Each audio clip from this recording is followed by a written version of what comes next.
lá, ele mais 6 parte do residuo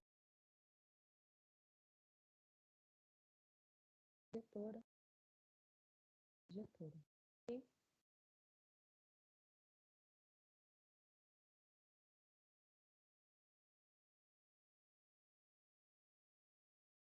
Aqui então. Vou começar então com as funções sobre injetor. Coloquei aqui a imagem, sobre injetor a imagem é igual contra. Tá. A gente sabe que o A é o domínio, A é o domínio, o conjunto B é o contradomínio. O que seria a imagem? A imagem são todos os números, todos os elementos que estão no conjunto B, no contradomínio, e está sendo flechado, vamos dizer, pelos elementos do conjunto A, ok? Nesse caso aqui, o 2 é o domínio de 3, ou seja, o 3 é a imagem de 2, o 3 também é a imagem de 4, o 4 é a imagem de 6 e o 5 é a imagem de 8.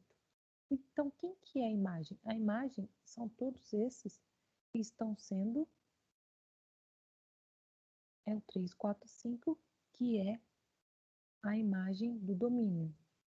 E aqui, não podemos dizer que a imagem é igual ao contradomínio, porque todos que estão aqui dentro, né, faz parte do contradomínio e da imagem, ok? Vamos estar aqui, ó, imagem é igual ao contradomínio. Então, podemos dizer que nesse primeiro exemplo aqui, a função é sobrejetora. Vamos aqui para esse segundo exemplo. Bom, quem que está sendo flechado aqui no contradomínio, que seria a imagem de 10 e 20? Não seria só 100 e 200? Então, esse conjunto, esses elementos aqui, seria a imagem, ok? Aqui nesse caso, seriam todos, né? A imagem. E aqui, quem é a imagem do domínio A? Então, é só 100 e 200. O 300 aqui está fora. O 300 faz parte do contradomínio, mas ele não faz parte da imagem. Ou seja, para ser sobrejetora, a imagem tem que ser igual ao contradomínio.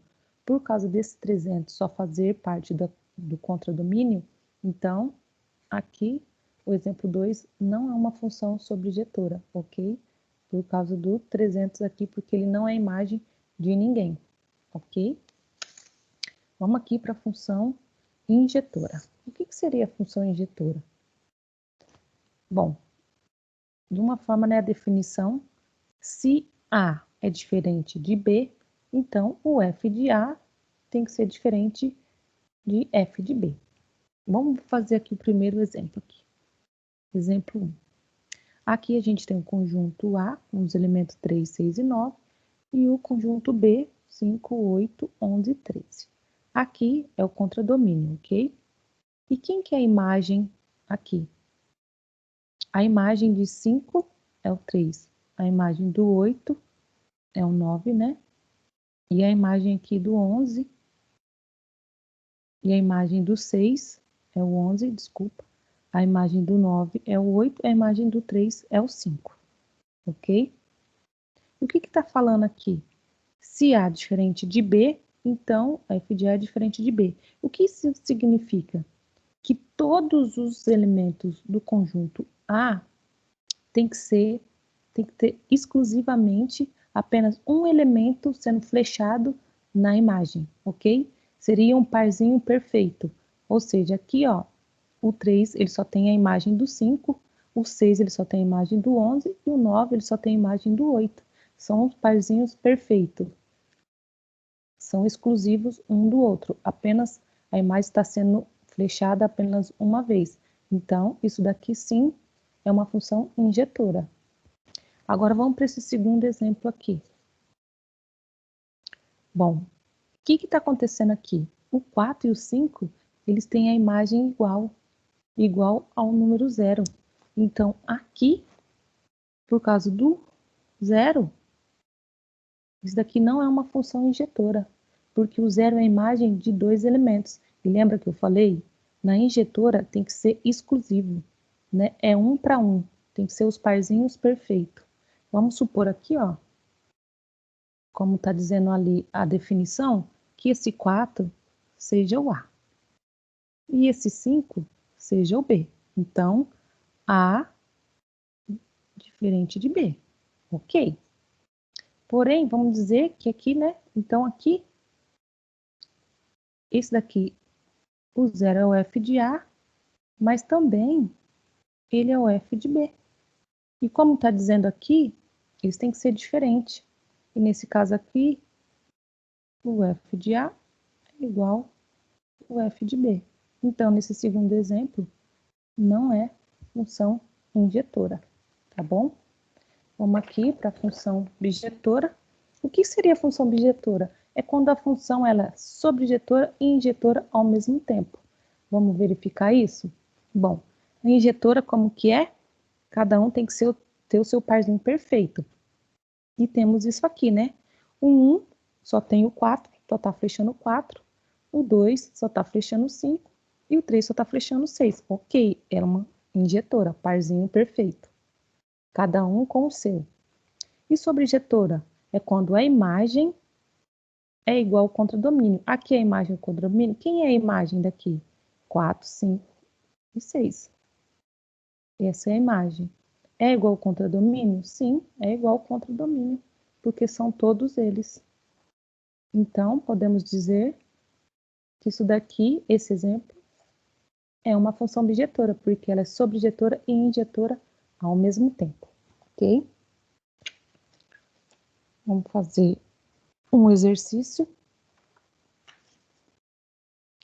Aqui, vamos fazer um exercício, vamos verificar aqui. Um jogo de tabuleiro pode ser disputado por no mínimo 2 ou no máximo 10 pessoas, 2 ou 10, ao mesmo tempo, sabendo que cada jogador é representado por um peão de cor diferente. Então, 1 para 1, ok? Se 5 pessoas vão iniciar o jogo, sendo A o conjunto das pessoas que vão jogar e B, né? E B o conjunto dos peões colorido.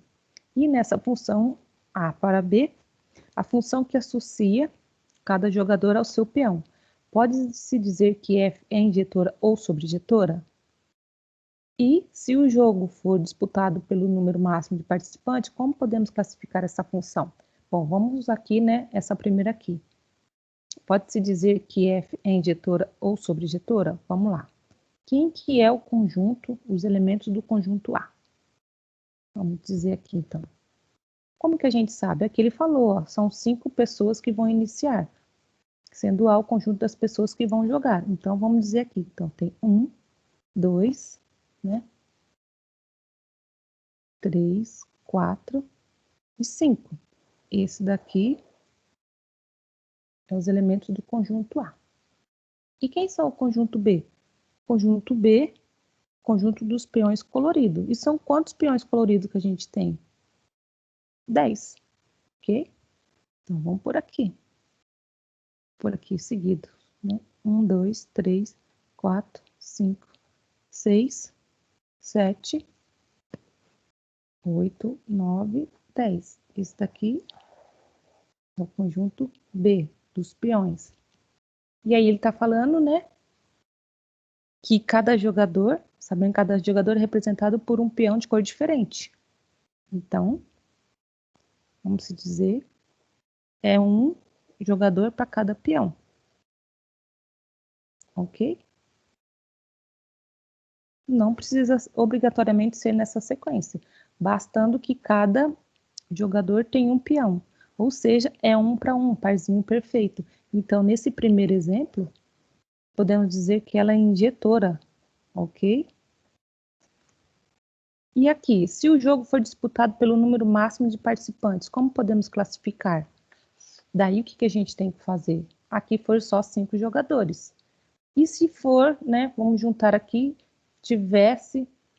vamos juntar, colocasse agora o 6, o 7, o 8, o 9 e o 10. E cada um aqui, né, pegasse um peão. Então, como que ficaria aqui? Ok? Agora, suponho que isso daqui seja o exemplo 2. Tá? Vou até pegar de outra cor aqui. Vou pegar com a cor preta, né? Então, vamos pegar aqui, cada um pegou um peão. Ok? Aqui o 8, vamos pegar aqui. O que aconteceu? Todos os elementos do contradomínio agora também faz parte, eles são a imagem, ok?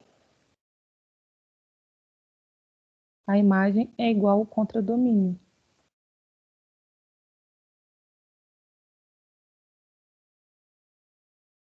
Então, podemos dizer que agora, no exemplo 2, ela é classificada como